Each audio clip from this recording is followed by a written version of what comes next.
Okay, good morning, students. Today we are going to start our subject. Okay, Unit 1 Biopotential Generation and Electrode Type.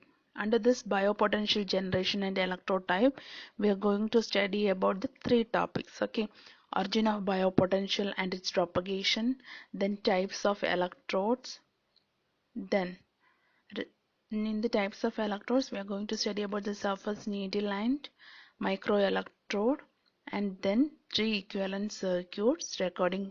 Okay, the three equivalent circuit, these comes under the types of electrodes. Then next one, the recording problem.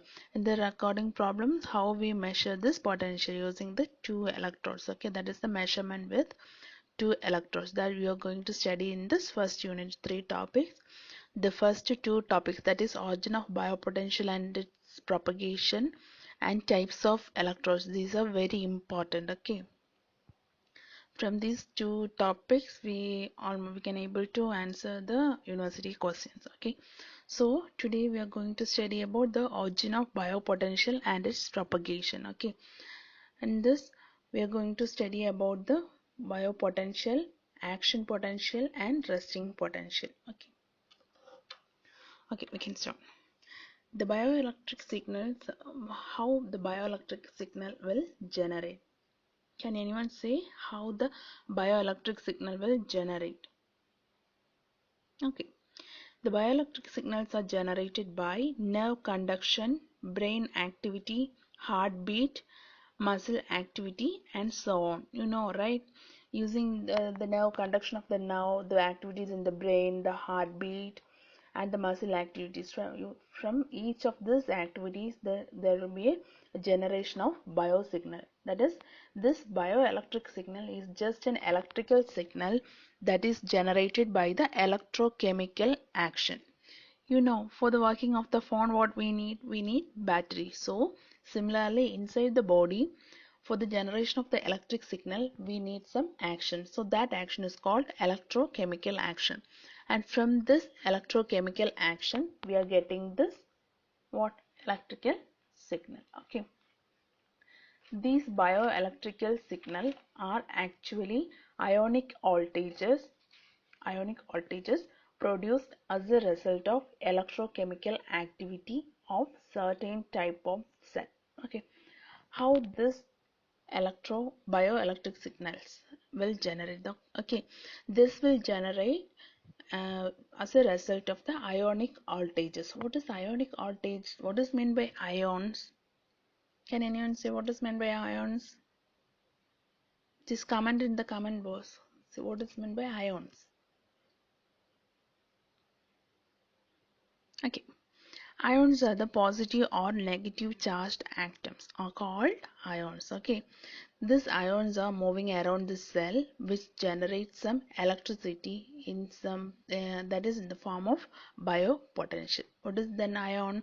That is the positive or negative charged atoms are called ions.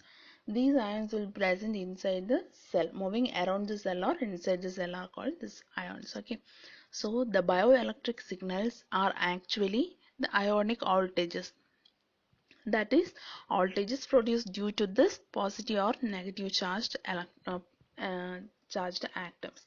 as a result of electrochemical activity of certain types of cells. Okay, have you understand this? Okay, then transducers are used to convert this ionic potential into electrical voltages, and these can be measured and displayed for the diagnosis and treatment of various diseases. Okay, so this transducer, what is this transducer? It is used to convert this ionic potential into electrical voltage. What is ionic potential? That is just charged particles around or inside the cell is called ionic potential. Okay, using this transducer, we can convert this ionic potential to electrical voltage. Okay, so which generate the potential? Which on generate the potential? Can you anyone answer? Which part generate the potential or voltage? That is cell. cell is the part where potential is generated. Okay. Okay, so the bioelectrical signals are generated by nerve conduction, brain activity, heartbeat, muscle activities, and so on. Okay, these bioelectric signals are actually ionic voltages produced as a result of electrochemical activity of certain types of cell. Transducers are used to convert ionic potential into electrical voltages, and these signals can be measured and displayed for the diagnosis and treatment of various diseases. Okay. Next, we are going to study about the cell. What is a cell? You all know cell is the basic living unit of a human body. So, if you want to live, this cell is the basis for all the living organisms in the world, right? Okay, cell is the basic living unit of the human body. Okay, each organ of the human body consists of different cell. Each organ has a different cell, and each cell are responsible for particular function. Okay, what about the number of cells in our human body? Okay, it goes around the 100 trillion cells. Okay, all cells have the ability to reproduce the new cell whenever the particular cell destroyed. If one cell is destroyed, means it regenerate a new cell, and after that it will destroy. Okay, that destroyed cell is regenerated into new cell. Okay. Okay, how can we able to see the structure of the cell through our eyes, with our eyes? Is it possible to see the structure of the cell with our eyes? No, it's not possible. So we need a microscope. Okay. So next we are going to look on the structure of the cell. In this figure shows the structure. Okay. Each cell consists of centrally located nucleus. Inside a cell there will be a nucleus. Okay, this nucleus is covered by a nuclear membrane. Okay, the outside the nuclear membrane there is a cytoplasm, and this nucleus and the cytoplasm is separated by nuclear membrane, and this entire parts together separated using this cell, covered using a cell membrane. Okay. Okay, that is, each cell consists of centrally located nucleus. Nucleus is surrounded by cytoplasm. Nucleus is separated from cytoplasm by nuclear membrane. Okay, cytoplasm is separated from the surrounding fluid by cell membrane. Cytoplasm is separated from the surrounding fluid by cell membrane. Okay, the different substances that makes the cell are collectively called as protoplasm. Okay, in this cell there will be various components, so together it is called as protoplasm. That is, this is composed of water, electrolyte, proteins, lipids, and carbohydrates. I think these all were studied in +2 level, I think. Okay, so just concentrate on that. Okay, have you understand this topic? Or these are just the introduction. Okay, next we are going to see about the resting and acting potential. Okay, from the name itself, what is resting? This, we are in the resting state, and what is action? We are in the action state. So how this is moving from resting to acting state? Okay, we know our cell is covered with the fluids, right? Okay, these fluids contain charged atoms known as ions. Okay, surrounding the cell of the body are the body fluid, and these fluid contains charged atoms known as ions. Okay, normally a cell consists of three ions: sodium, potassium, and chloride. Okay, what are the three ions? Sodium, potassium, and chloride. Okay, This sodium and potassium are the positive ions and chloride is the negative ion.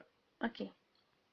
So normally a cell surrounding the cell of the body are the body fluids. Around the cell there will be some fluids. These fluid contains ions and the main ions present are sodium, potassium and chloride. The cell permits the entry of potassium and chloride ions, but it blocks the entry of sodium ion. Okay, that is this cell. Okay, you all know cell, it is surrounded by body fluid. Okay, and there will be three ions, sodium, potassium and chloride. Okay, so this potassium and chloride ion can able to enter inside the cell. Okay, that is the cell will allow us to enter the sodium and potassium ions, sorry, chlorine and potassium ions inside the cell, but it blocks the entry of sodium ions. So inside the cell, when it is in resting state, inside the cell there will be chlorine, chloride and potassium ions. So it resists the flow of sodium ions inside the cell. The cell permits the entry of potassium and chloride ion, but it blocks the entry of sodium ions.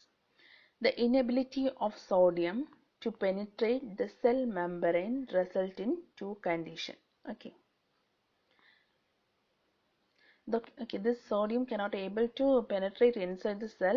It result in two conditions. Okay, the first, the concentration of the sodium ions inside the cell become much lower than in intercellular fluid outside.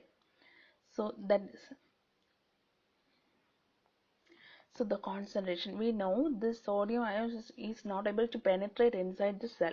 So the concentration of the sodium ions in this is higher in the outside comparing to the sodium ions in the inside. Suppose there will be one or two ions.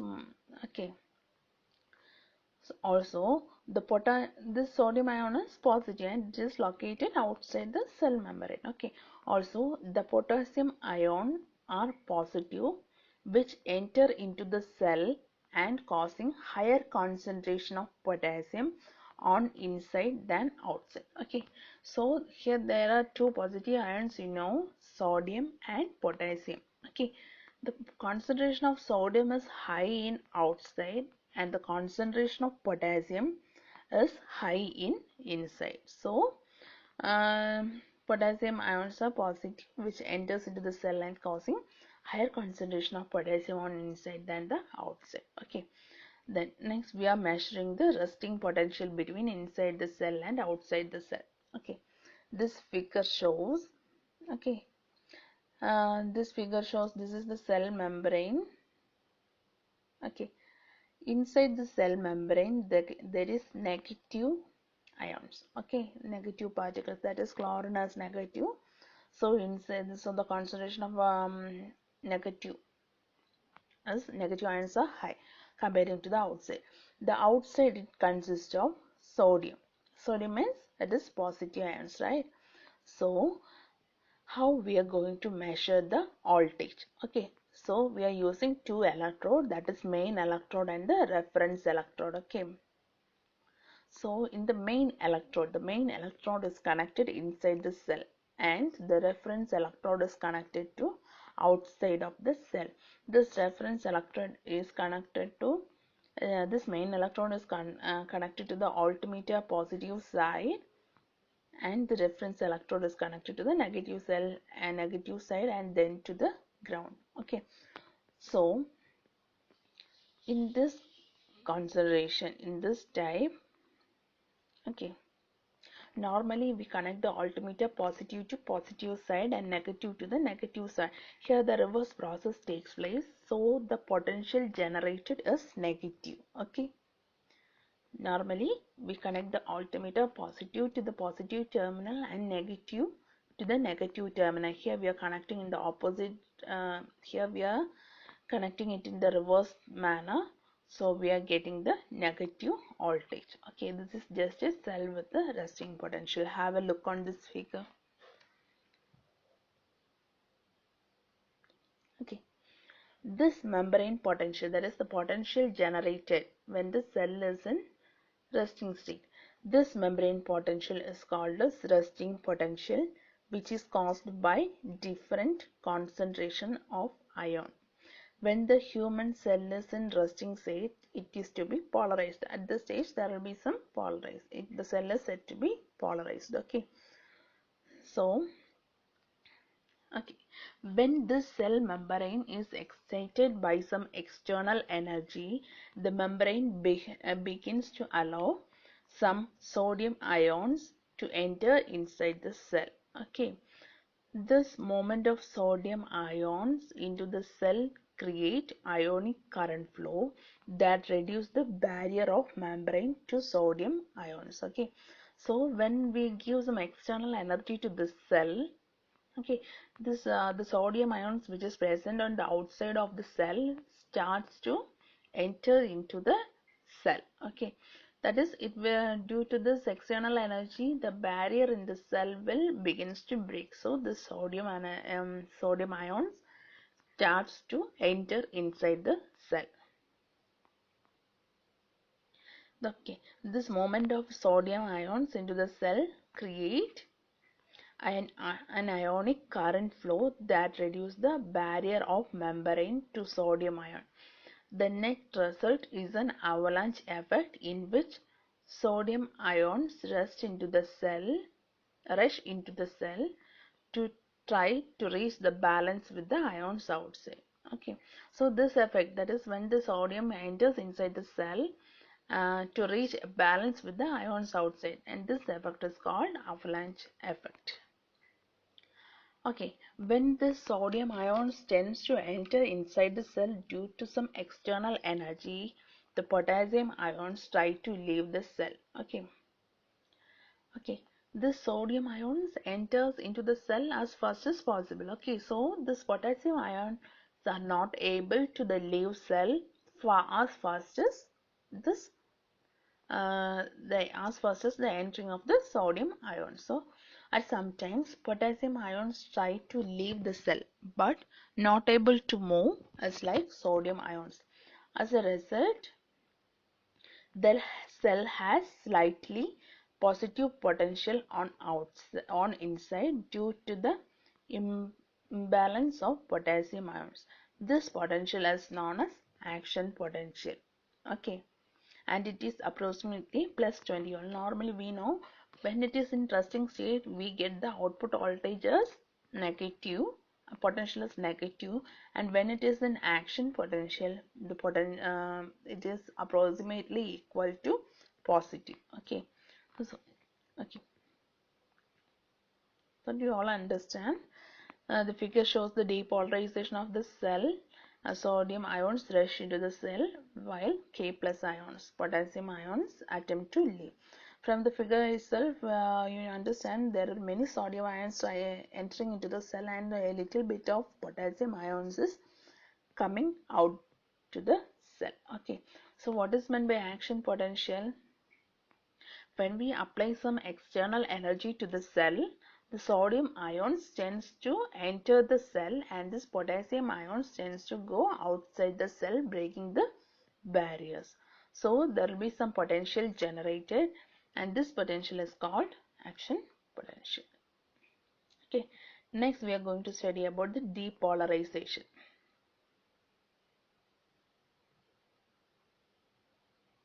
Okay, polarization means when it is in resting state, there will be negative ions inside and the positive ions outside, right? So depolarization means when we give an external energy, this positive ions goes inside and the negative ions comes outside. Okay, so this is called depolarization. That is, a cell has been excited and display the action potential is said to be depolarized. That is, the process of changing from resting state to action potential is called depolarization. This is enough. Okay, that is, the process of changing from resting state to action potential is called depolarization.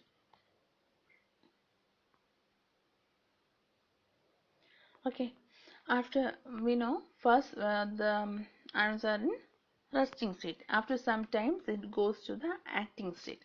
Then after some times again it needs to come back to the resting state. Okay. So after some times the rush of the sodium ions entry to the cell membrane is stopped. So ionic current flow reduced the barrier and the cell membrane reversed to the original condition. It will take long time to develop resting potential. Okay, so for again this action, when the action potential need to come back to the resting potential, it took a lot of time. Okay, then we are using a sodium just for the purpose of leaving the sodium ions from leaving the sodium ions to the outside of the cell. We are using a sodium pump process. Okay, it is used to transport ions quickly to the outside of the cell, and now the cell is again polarized. This process is called repolarization. What is depolarization? Okay, depolarization means from resting state to acting state, and repolarization means from action state to resting state. Okay, the rate of pumping, that is, okay, the rate of pumping the sodium ions, it is proportional to the sodium concentration in the cell.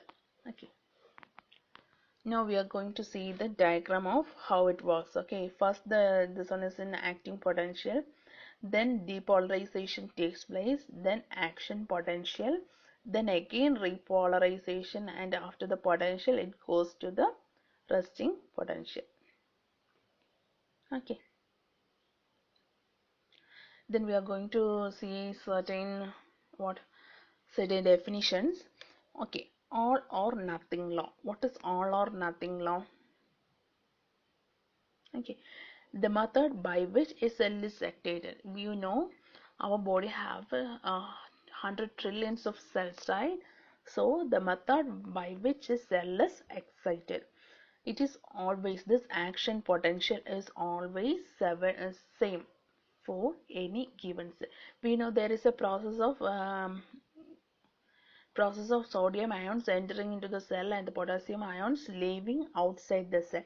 This process is taking place in almost all the cells. So the action potential is always same for any given cell. This is all or nothing law. The next one, absolute refractory period. What is absolute refractory period? It is the time duration in which the cell cannot respond to any new stimulus. Okay, generally it is 1 milliseconds in hours.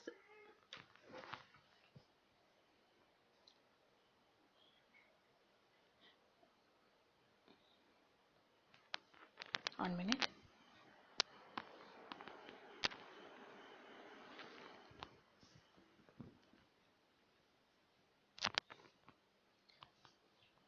It is the duration in which cell cannot respond to any new stimulus.